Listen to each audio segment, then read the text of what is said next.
Greetings, history enthusiasts. Welcome to a deep dive into one of the most transformative periods in human history on the HIST-A.I channel. Today, we unravel the layers of the French Revolution, exploring the profound pursuit of liberty, equality, and fraternity that resonated through the hearts of revolutionaries. The French Revolution didn't happen in a vacuum. It was the culmination of a century-long intellectual movement known as the Enlightenment. This was an era that dared to push boundaries, challenge orthodoxy, and reimagine the world. The Enlightenment was a profound period of intellectual and philosophical dynamism that swept across Europe, sowing the seeds of change. At the heart of this intellectual revolution were trailblazing thinkers like Voltaire, Rousseau, and Montesquieu. Each, in their own unique way, challenged the established order and sought to redefine the relationship between the individual and the state. Voltaire, with his biting wit and unrelenting criticism of the church, championed the cause of religious tolerance and freedom of speech. Rousseau, on the other hand, explored the concept of the social contract, arguing that governments must derive their authority from the consent of the governed. And then there was Montesquieu, who proposed the radical idea of the separation of powers, a concept that would later become a cornerstone of modern democracies. But the Enlightenment wasn't just about lofty philosophical debates. It was also a period marked by stark socio-economic inequalities and oppressive feudal structures. The common people of France were burdened by heavy taxes, while the nobility and the clergy enjoyed privileges and exemptions.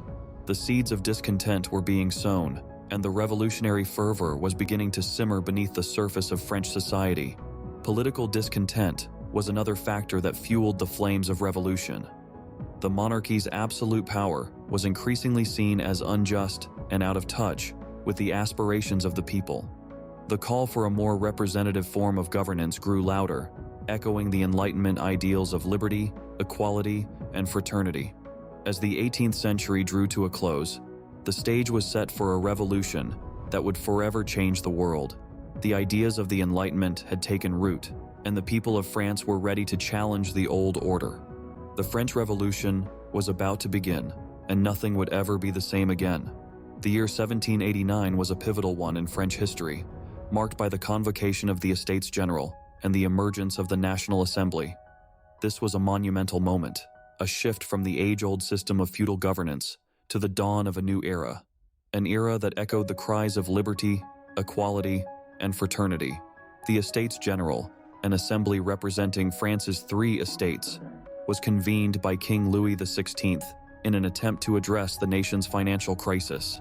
However, it soon became a hotbed for debates over voting structures.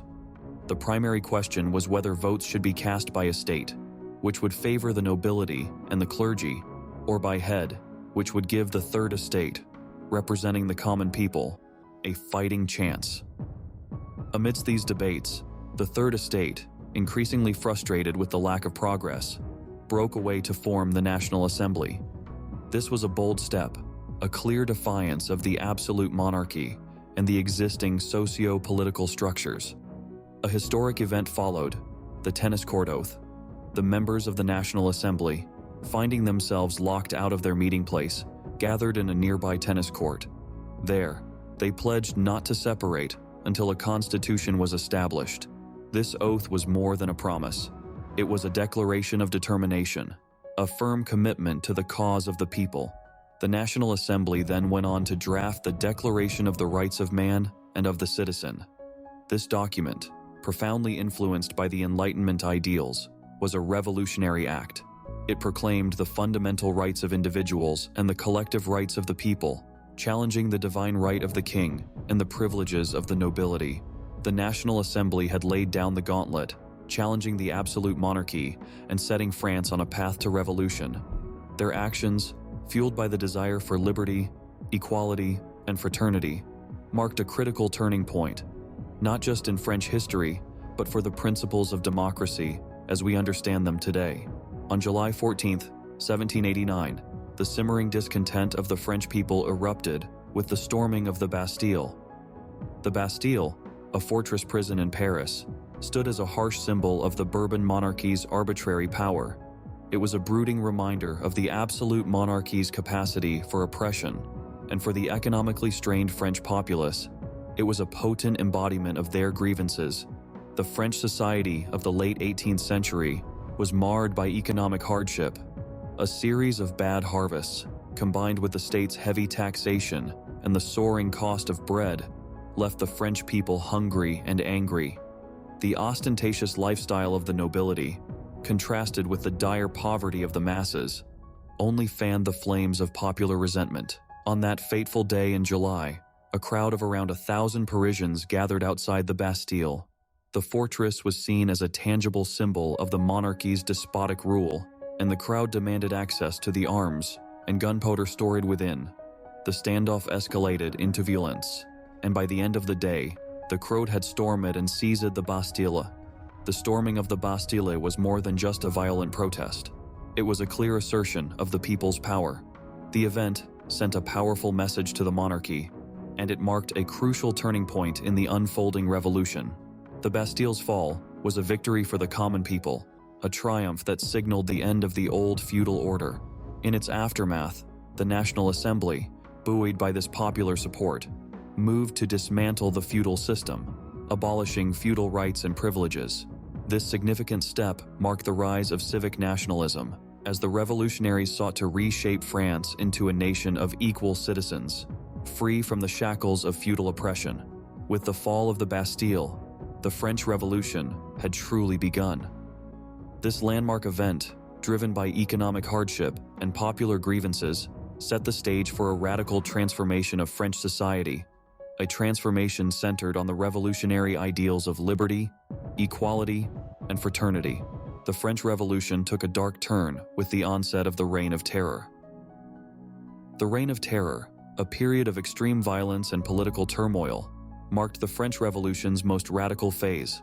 From September 1793 to July 1794, France was under the iron grip of a new ruling body, the Committee of Public Safety. The committee, led by the charismatic and zealous Maximilien Robespierre, became the de facto government.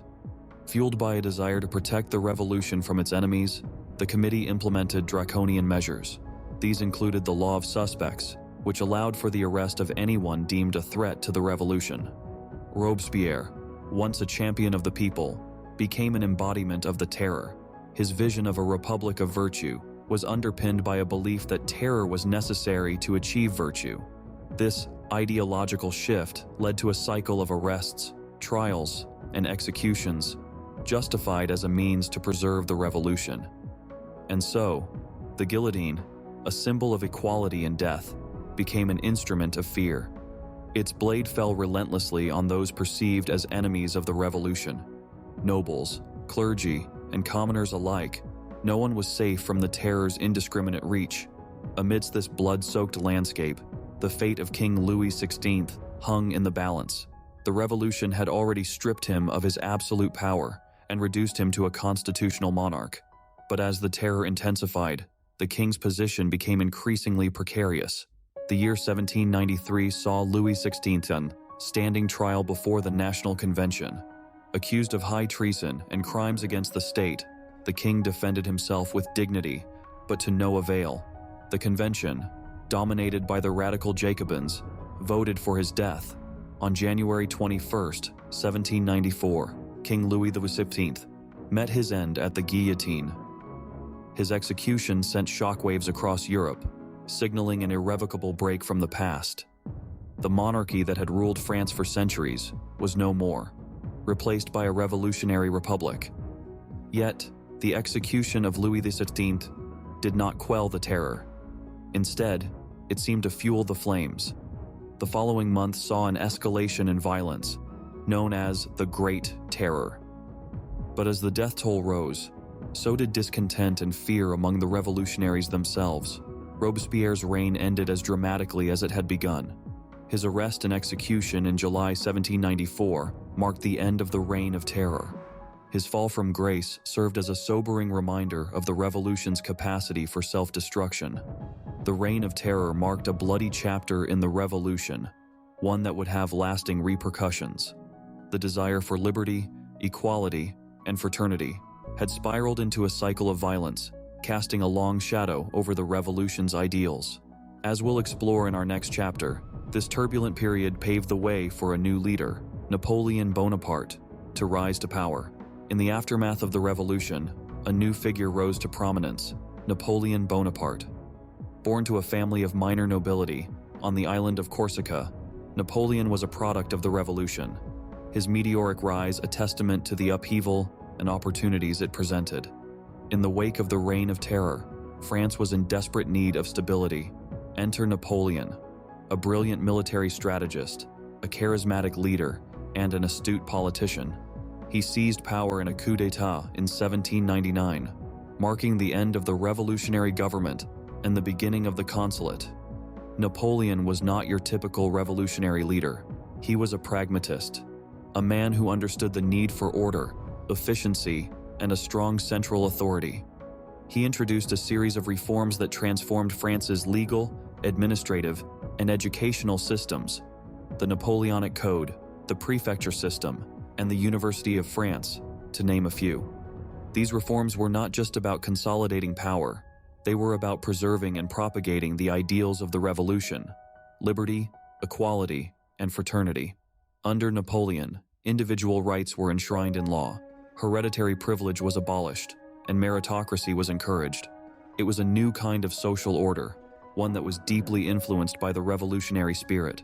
But Napoleon's rule was not without its contradictions. While he championed the principles of the revolution at home, he waged wars of conquest across Europe, crowning himself emperor in 1804. His rule brought stability to France, but at the cost of personal freedoms and national sovereignty. Napoleon's rule would shape France and Europe in profound ways, marking the end of one era and the beginning of another. His legacy is a complex one, a testament to the power of ambition, the allure of authority, and the enduring influence of the revolutionary ideals that defined his time. The echoes of the French Revolution continue to resonate in the modern world. The French Revolution, a period of radical political and societal change in France, has left an indelible mark on the history of democracy. It was a time when the concepts of liberty, equality, and fraternity were not merely ideals, but were fervently pursued, shaping the very fabric of nations and societies. The revolutionary principles of liberty, equality, and fraternity, which were once the rallying cry of the French people, have influenced the development of constitutions across the globe. The Declaration of the Rights of Man and of the Citizen, a pivotal document of the revolution, has been a significant reference in drafting constitutions worldwide. It emphasized the universality of human rights, disregarding distinctions of race, color, sex, or religion. This proclamation of universal rights triggered a global shift, influencing the United Nations Universal Declaration of Human Rights centuries later. The revolution's spirit of fraternity and equality also led to significant social changes, inspiring movements for social justice. The cries of the oppressed against feudal privileges and social hierarchies echoed in the corridors of power, leading to a wave of reforms. The abolition of feudalism, the introduction of civil equality, and the recognition of individual merit over aristocratic birthright laid the groundwork for modern democratic societies. However, the French Revolution's legacy is not without its complexities. On one hand, it gave birth to democratic ideals and human rights. On the other, it also witnessed the Reign of Terror, a period of political violence and mass executions. This dichotomy reflects the revolution's multifaceted impact, highlighting the challenges in balancing the pursuit of liberty and equality with maintaining social order and stability. The French Revolution also set a precedent for the people's power to challenge and change an oppressive regime. It demonstrated that collective will and unity could topple even the most entrenched structures of power. This profound realization has since ignited countless revolutions, fueling the fight for self-determination and democracy in various parts of the world. More than 2 centuries later, the French Revolution's influence can still be seen in modern democratic institutions and values. Its principles continue to shape political discourse and social movements, from civil rights campaigns to the fight for gender equality. The revolution's enduring legacy is a testament to its transformative power an affirmation of the indomitable human spirit's capacity to effect change. In essence, the French Revolution has not merely been a historical event. It has been a beacon, a guiding light illuminating the path to liberty, equality, and fraternity. Its echoes continue to reverberate, inspiring and challenging us to strive for a more equitable and democratic world. The French Revolution, with its triumphant cry of liberté, equality, fraternity, forever changed the course of human history. And there we have it, a comprehensive exploration of the French Revolution. We've journeyed through the intellectual currents of the Enlightenment that seeded revolutionary fervor. We've navigated the formation of the National Assembly and the symbolic storming of the Bastille, all leading to the profound declaration of the rights of man and of the citizen. We've confronted the Reign of Terror, the execution of King Louis XVI, and the rise of the complex figure, Napoleon Bonaparte. It's clear that this period was more than just a chapter in history. It was a seismic shift that echoed across the globe, shaping modern democratic ideals and inspiring movements for liberty, equality, and fraternity. The French Revolution, with its successes and challenges, remains a testament to the enduring pursuit of these principles. If you found this in-depth journey enlightening, don't forget to like, subscribe, share, and hit the bell notification to stay updated on our historical narratives here on the HIST-A.I RY channel. Thank you for joining us on this profound odyssey through the revolutionary landscapes of the past. Until next time, signing off.